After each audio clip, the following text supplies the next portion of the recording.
네, 사랑하는 성도 여러분, 오늘 설교 제목인 이 세옹지마라는 사자성어를 들어보신 적이 있으십니까? 네, 워낙 유명한 사자성어라서 아마 한 번쯤은 들어보셨을 거예요.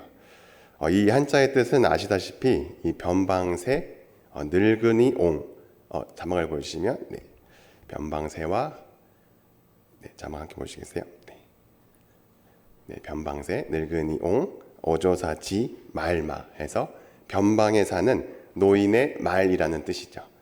이 말은 실제로 이 중국 변방에 사는 한 노인이 키우던 말의 이야기에서 유래했기 때문에 이 세옹지마라고 부르게 된 것인데요. 세옹지마의 이야기가 어떤 이야기인지 모르시는 분들을 위해서 우리가 이야기 속으로 한번 들어가 볼까요? 네, 그림을 보여주시면 옛날에 중국 변방에 한 노인이 살고 있었습니다.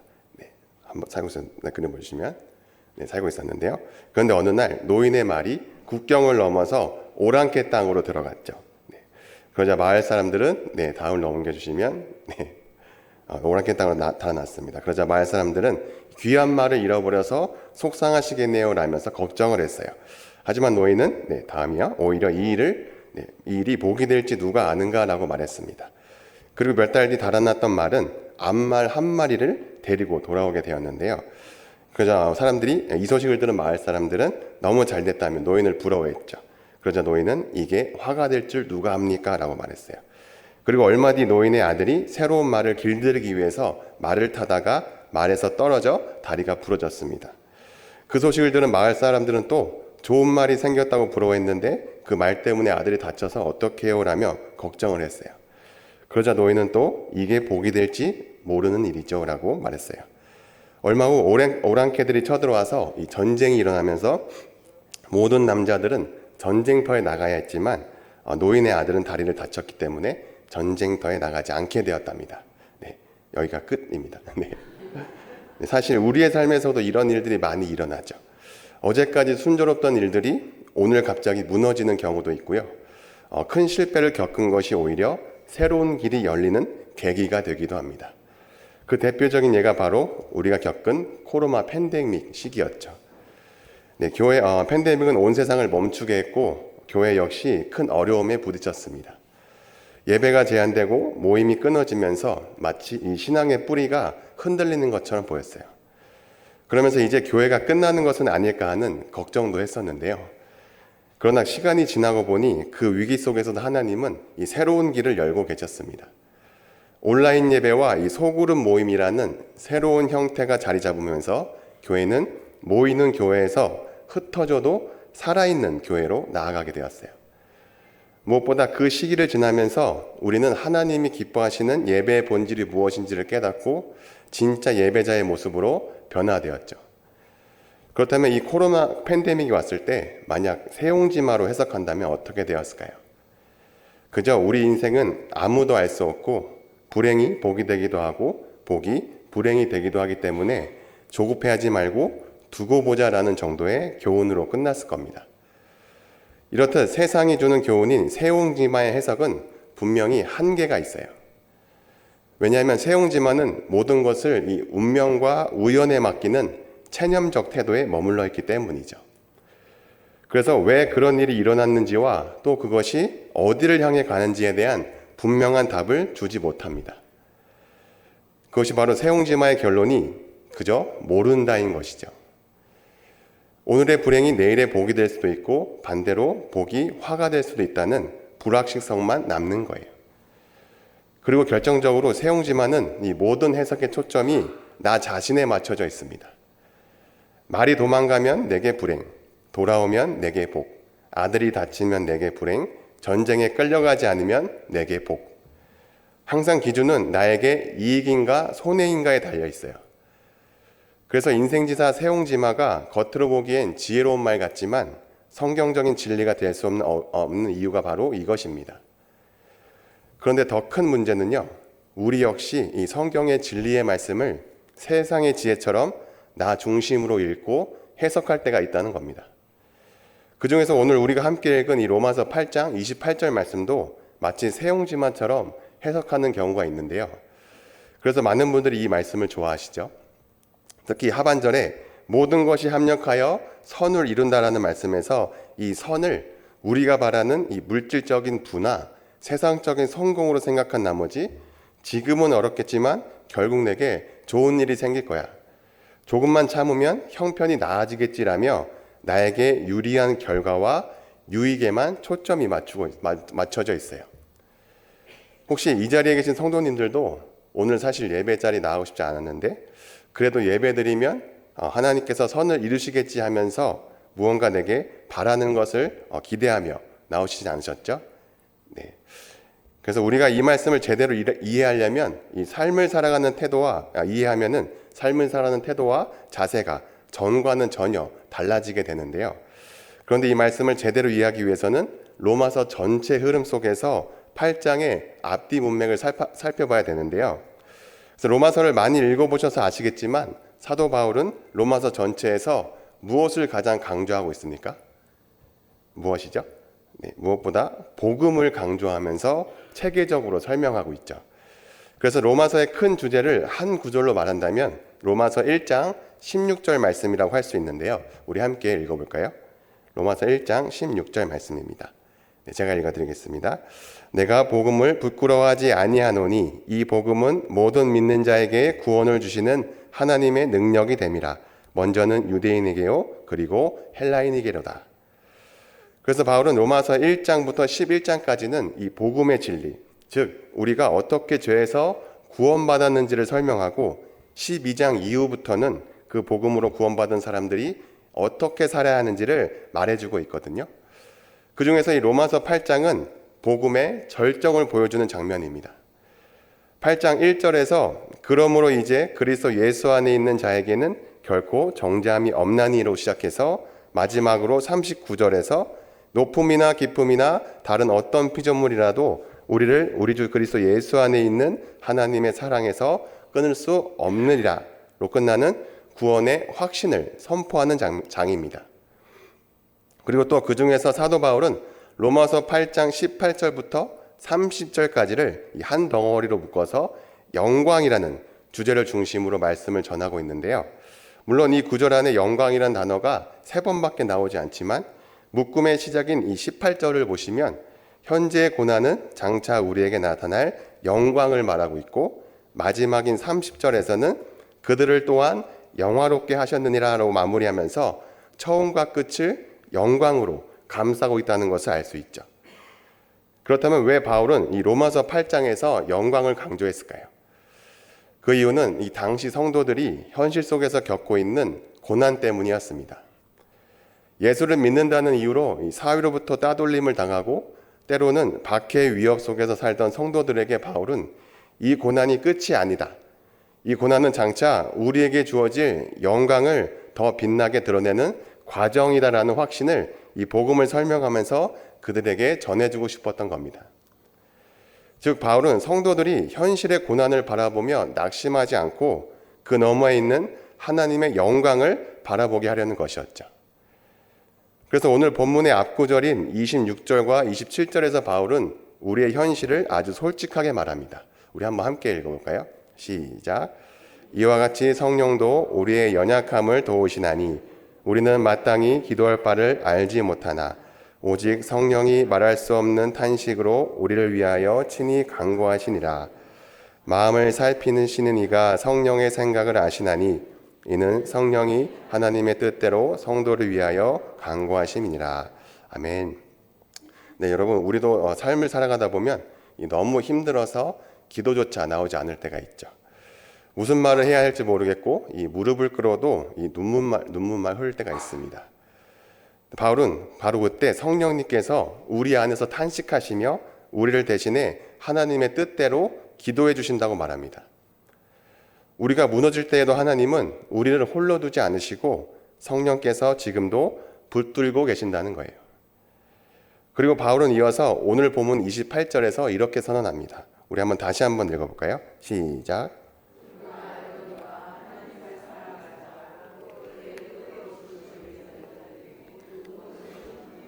선을 이루느니라. 아멘. 여기서 바울은 문장 맨 앞에 모른다가 아니라 우리가 알거니와라고 말하고 있습니다. 즉 28절의 내용이 이 불확실한 소망이 아니라 모든 성도가 분명히 알고 있는 확실한 진리라는 것을 강조하고 있는 건데요. 그렇다면 오늘날 우리도 이 바울이 말하려는 이 사실을 알고 있을까요? 모르고 있을까요? 네, 알고 있겠죠. 네, 우리의 삶을 돌아보면 당장은 이해되지 않았던 일들이 시간이 흐르면서 하나님께서 그때도 나를 인도하셨구나라고 깨달아질 때가 있죠. 네, 예를 들어서 가족 중에 누군가 큰 병을 앓게 되었지만 그 고난을 통해 가족이 하나가 되고 또 하나님을 더 깊이 의지하게 된 간증을 들어보신 적이 있으실 거예요. 저희 처가의 경우가 바로 그런데요. 장모님이 아직 젊은 나이에 특이한 치매에 걸리시면서 오랫동안 아프시다가 돌아가셨지만요. 그 고난을 통해서 그 고난을 이겨내기 위해서 가족 모두가 함께 기도함으로써 이 형님과 저희 아내가 어머니를 향한 마음이 바뀌게 되고 또 하나님만 더욱 의지하게 되었거든요. 처음에는 고난 그 자체로만 보였지만 뒤돌아보니 그 모든 과정을 통해서 하나님께서 분명히 선을 이루고 계셨음을 알게 되었습니다. 이처럼 바울이 우리가 알거니와라고 말한 이유는 그저 이론적인 지식이 아니라 모든 성도가 실제 삶에서 체험하고 확인할 수 있는 확실한 진리이기 때문이에요. 그런데 바울은요, 이 확실한 진리를 일반 모든 사람에게 열어놓지 않고 분명히 조건을 붙입니다. 바로 하나님을 사랑하는 자, 곧 그의 뜻대로 부르심을 입은 자들만이 이 진리를 알고 있다고 말하고 있어요. 여러분, 그렇다면 하나님의 부르심을 받고 하나님을 사랑하는 사람이 누구일까요? 바로 우리 그리스도인이죠. 네. 하지만 중요한 것은 그저 교회에 다니는 그리스도인이 아니라는 겁니다. 겉으로만 예배에 참석하고 이 형식적으로만 신앙생활하는 그리스도인이 아니라 정말 마음으로 예수님을 믿고 사랑하는 그리스도인에게만 주어지는 약속이라는 거예요. 하지만 그렇다고 해서 우리가 어떤 자격을 갖춰야만 이 약속을 받을 수 있다는 말은 또 아니거든요. 왜냐하면 우리가 하나님을 사랑하게 된 이유는 우리가 먼저 사랑해서가 아니라 하나님께서 먼저 우리를 불러주셨기 때문이죠. 하나님이 먼저 손을 내밀어 주셨기 때문에 우리가 그 손을 잡을 수 있었던 겁니다. 그러니까 모든 것이 합력하여 선을 이룬다는 이 약속은 하나님의 은혜를 감사하며 주님을 사랑하는 모든 사람에게 주어진 놀라운 약속이라는 거예요. 이 놀라운 약속이 이 자리에 계신 성도님 모두에게도 깨달아지시기를 주님의 이름으로 축복합니다. 그렇다면 하나님께서 이루시는 선은 구체적으로 무엇이며 세상이 말하는 이 세옹지마와 다른 것은 무엇일까요? 이것을 알려면 28절 다음 구절인 29절을 보면 분명히 알 수 있는데요. 우리 함께 읽어볼까요? 시작. 하나님이 미리 아신 자들 또한 그 아들의 형상을 본받게 하기 위하여 미리 정하셨으니 이는 그로 많은 형제 중에서 맏아들이 되게 하려 하심이니라. 아멘. 네, 하나님이 미리 정하시고 부르신 이유가 뭐라고 말씀하시죠? 네, 바로 우리를 구원하셔서 예수 그리스도의 형상을 본받도록 하기 위해서, 즉 예수님을 닮아가는 것이 하나님께서 이루시는 선이라는 겁니다. 즉 우리의 인생에서 잘 풀리고 원하는 대로 되는 것이 선이 아니라 어떤 일을 통해서든 우리를 예수님 닮은 사람으로 만드는 것이 선이라는 거예요. 우리가 잘 아는 성경 속 인물 중에서 이 하나님의 선이 어떻게 이루어지는지를 잘 보여주는 대표적인 인물이 있죠. 누군지 아십니까? 바로 요셉입니다. 요셉은 형들의 시기와 미움 때문에 애굽의 노예로 팔려갔습니다. 억울한 누명을 쓰고 감옥에 갇히기까지 했죠. 겉으로 보면 도무지 선이라고 할 수 없는 고난의 연속이었습니다. 그런데 시간이 흘러 이 하나님의 섭리를 돌아보니 그 모든 과정이 결국 하나님의 뜻을 이루는 길이었어요. 그리고 요셉은 형들을 만났을 때 이렇게 고백합니다. 우리가 잘 아는 구절인데요. 창세기 50장 20절 말씀을 함께 읽어보겠습니다. 시작.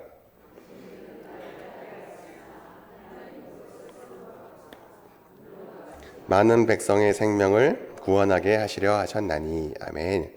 네, 인간의 눈에는 불행과 고난으로 가득했지만 하나님은 그 모든 것을 합력하여서 결국 선을 이루셨습니다.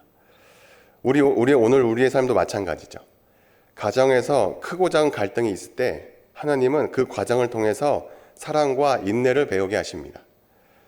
직장에서 억울한 일을 당할 때도 하나님은 우리의 성품을 다듬으시면서 예수님의 모습을 우리 가운데 나타내세요. 그리고 교회 안에서 이해되지 않는 일들이 생기더라도 하나님은 그 일을 통해 교회를 더 정결하게 세워가십니다. 또 고난하며 빠져서는 안 되는 인물이 있죠. 바로 욥입니다. 욥은 성경에서 온전하고 정직하여 하나님을 경외하며 악에서 떠난 자라고 기록될 만큼 그의 삶은 흠잡을 데가 없었습니다. 그러나 하루아침에 재산을 잃고 10명의 자녀가 모두 죽는 비극을 겪었어요. 게다가 몸에 심한 종기가 나서 기와 조각으로 몸을 긁을 만큼 이 말할 수 없는 고통 속에 던져졌습니다. 이런 고난을 겪으면서 욥은 처음에는 하나님을 따지고 원망하기도 했습니다. 내가 태어나지 않았더라면 좋았을 걸이라며 자신의 생일을 저주할 정도였어요. 또 친구들까지 찾아와서 내가 뭔가 잘못했으니까 이런 벌을 받는 것이라며 몰아세웠고 욥은 억울함에 하나님께 항의하며 답을 구했죠. 그런데 하나님께서는 욥의 모든 질문에 직접 대답해 주시지 않으셨습니다. 대신 폭풍 가운데서 나타나셔서 내가 땅의 기초를 놓을 때 내가 어디 있었냐라며 말씀하시며 하나님이 창조의 주권자이심을 보여주셨어요. 욥은 그 앞에서 무너지고 말았습니다. 그리고 마침내 욥은 이렇게 고백합니다. 우리 욥기 42장 5절 말씀인데요. 함께 읽어볼까요? 시작. 내가 주께 대하여 귀로 듣기만 하였사오나 이제는 눈으로 주를 배움나이다. 아멘. 즉 고난을 통과하기 전까지는 하나님을 들어 알던 분으로만 알았지만 고난을 통과한 후에는 하나님을 직접 체험한 분으로 깊이 만나게 되었다는 거예요. 그리고 이 진리에 대해 영국의 설교의 황태자인 스펄전 목사님은 이렇게 말씀하신대요. 우리 한번 함께 볼까요? 네, 자막을 보시면 세상이 말하는 선이란 곡간에 곡식이 가득하고 포도주 틀에서 포도주가 넘치는 것이겠지요. 그러나 하나님은 그런 것을 약속하지 않으셨습니다. 어쩌면 오히려 그 반대일 수도 있습니다. 사랑하는 그리스도인이여 하나님을 사랑한다고 해서 모든 일이 다 잘 풀려 세상 부자가 될 것이라 기대하지 마십시오. 오히려 빈곤해질 수도 있고 파도가 밀려와 당신의 재산을 암초에 부딪혀 난파시킬지도 모릅니다. 그럼에도 모든 것이 합력하여 당신에게 선을 이룰 것입니다. 여기서 말하는 선은 세속적 성공이 아니라 영적 유익입니다. 사랑하는 성도 여러분, 그러므로 우리가 붙잡아야 할 약속은 형편이 좋아지고 인생이 잘 풀리는 약속이 아닙니다. 진짜 약속은 바로 이 구원의 완성과 예수 그리스도를 닮아가는 거예요. 그를 위해서 하나님은 우리의 삶 속에 모든 일을 사용하셔서 결국 우리를 주님의 형상을 닮은 사람으로 빚어가시는 것입니다. 이것이 또 우리가 오늘 본문 말씀에서 오해하고 있는 부분인데요. 28절에 모든 것이 합력하여 선을 이루니라 해서 이 합력한다는 말을 그냥 시간이 지나면 저절로 잘 풀린다는 뜻이 아닙니다. 합력하다라는 단어가 원어로 시너르게오라고 하는데요. 서로 함께 일하다, 엮어내다라는 의미를 가지고 있습니다. 그래서 이 말에서 영어 시너지가 나온 건데요. 다시 말해서 합력한다는 것은 세상 사람들이 말하는 시간이 해결해 줄 거야 같은 막연한 위로가 아닙니다. 합력한다는 것은 하나님께서 친히 주권적으로 역사하시고 우리의 삶 속의 모든 조각들을 퍼즐처럼 엮어내셔서 결국은 우리를 향한 하나님의 뜻을 이루게 하신다는 겁니다. 여러분 혹시 시계가 돌아가는 그 태엽을 보신 적 있으신가요? 네, 혹시 못 보신 분들을 위해서 태엽이 돌아가는 장면을 영상으로 준비해봤는데요. 네, 이렇게 태엽이 돌아가고 있습니다. 태엽이 어떻게 돌아가고 있죠? 모두 같은 방향으로 돌아가고 있나요? 아니죠. 네. 한 바퀴는 시계 방향, 다른 바퀴는 반시계 방향으로 돌아가고 있기 때문에 겉으로 보면은 시계가 잘못 맞는 것처럼 보이죠. 네. 하지만 사실 모든 톱니바퀴들은 이 중앙의 태엽에 연결되어 있어서 이 정확한 시간이라는 같은 목적을 향해 협력하고 있는 거예요. 이처럼 내가 겪은 일이 이해되지 않아도 그것이 혼자 따로 굴러가는 것이 아니라 하나님께서 붙잡고 계셔서 반드시 주님의 뜻 안에서 서로 연결되고 엮여서 마침내 선을 이루게 된다는 것이죠. 왜냐하면 합력하여 이루게 될 선은 흔들리지 않는 하나님의 구원 계획 안에 있기 때문입니다. 우리 마지막으로 로마서 8장 30절 말씀을 함께 읽어볼까요? 시작. 미리 정하신 그들을 또한 부르시고 부르신 그들을 또한 의롭다 하시고 의롭다 하신 그들을 또한 영화롭게 하셨느니라. 여러분, 이 구절은 이 구원의 황금 사슬이라고 불리는 구절인데요. 왜냐하면 하나님의 이 구원의 서정에 있어서 하나님이 예정하셨기 때문에 부르셨고 부르신 자를 의롭다 하시고 의롭다 하신 자를 반드시 영화롭게 하시기 때문이에요. 그래서 예정, 부르심, 의롭다 하심, 영화롭게 하심, 이 네 단계는 끊어지지 않는 사슬이라는 겁니다. 그렇기 때문에 모든 것이 합력하여 선을 이룬다는 약속은 공중에 뜬 약속이 아니라 하나님의 확실한 구원 계획 속에 있는 절대 흔들리지 않는 약속이라는 거예요. 그렇기 때문에 우리의 신앙이 연약할 때도, 우리의 믿음이 흔들릴 때에도 이 약속은 변하지 않습니다. 왜냐하면 우리의 구원은 우리의 손에 달린 것이 아니라 하나님의 손에 달려있기 때문이죠. 그런데 여기서 또 우리가 주의해야 될 게 있는데요. 구원과 회복이 하나님께 달려있다고 해서 우리는 그저 이 낙관론자처럼 아무렇게나 살아도 된다는 뜻은 아닙니다. 하나님께서 주권적으로 일하시지만 동시에 우리는 그 은혜에 순종하면서 믿음으로 응답하고 반응해야 하는 거예요.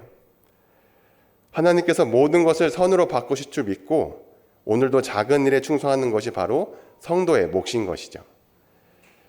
그러면 오늘 내 앞에 놓인 상황이 불행처럼 보여도 하나님은 그것까지도 사용하셔서 반드시 선을 이루실 것이며 좌절하지 않고 다시 살아갈 수 있는 거예요. 그리고 하나님은 우리를 예수님의 형상으로 빚어가시고 마침내 영화로운 자리까지 이끌어 가실 것입니다. 마치 쓴 약재가 하나만 먹으면 먹기 힘들지만 다양한 재료가 함께 끓여질 때 좋은 약이 되듯이 하나님은 우리의 눈물과 실패, 고난까지도 엮어서 선을 이루십니다. 사랑하는 성도 여러분, 오늘 우리의 인생은 운명에 맡겨진 거라고 생각하십니까? 아니면 하나님의 손에 달린 거라고 믿으십니까? 세상은 인생을 두고 세옹지마라고 말합니다. 앞일은 알 수 없으니 그저 두고 보자는 것이죠. 하지만 성경은 다르게 말합니다. 하나님은 모든 것을 합력하여 반드시 선을 이루십니다. 그리고 그 선은 단순히 일이 잘 풀리고 형편이 나아지는 것이 아니라 우리를 예수님의 형상으로 빚어가시는 것입니다. 오늘 내 삶이 불행처럼 보여도 낙심하지 마십시오. 하나님은 그것마저 사용하셔서 반드시 선을 이루십니다. 사실 설교를 준비하면서 이쯤에서 실제 짧은 간증 영상을 보여드리려고 했었는데요. 곰곰이 생각해 보니까 그럴 필요가 없겠더라고요.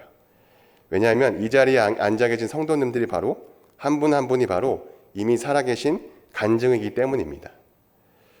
눈물과 기도, 실패와 회복의 여정 속에서 하나님이 어떻게 선을 이루어 오셨는지 여러분 각자의 인생이 그 증거이기 때문이죠. 이번 한 주간 우리의 삶 가운데서도 지금까지 나와 동행하시며 나를 예수 닮기까지 빚어가실 하나님의 약속을 확실히 붙잡고 고난 중에서도 주님의 선을 신뢰하며 예수님을 더욱 닮아가는 저와 여러분이 되시기를 주님의 이름으로 축복합니다.